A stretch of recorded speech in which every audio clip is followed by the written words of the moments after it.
sekarang aku berada dekat area Vox Live KL.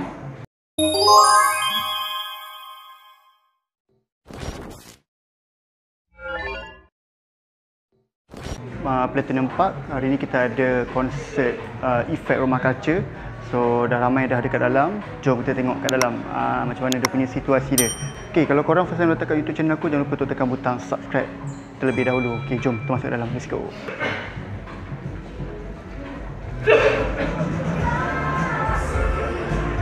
So orang tengah ramai kat dalam, tengah menunggu.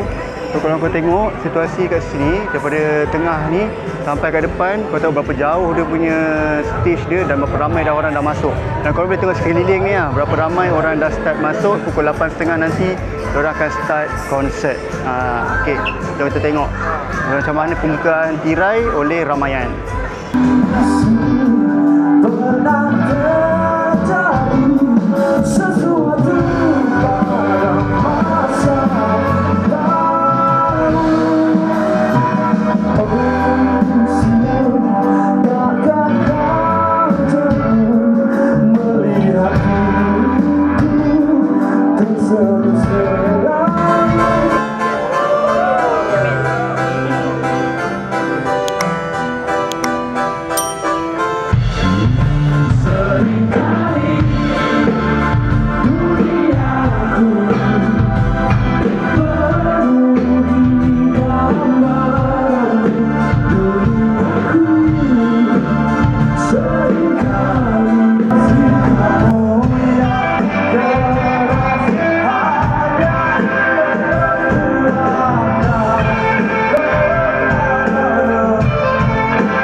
Alright guys, so aku dah settle dah dekat konsert Efek Rumah Kaca. Dan tahniah dekat Efek Rumah Kaca kerana merayakan 18 tahun album pertama diorang.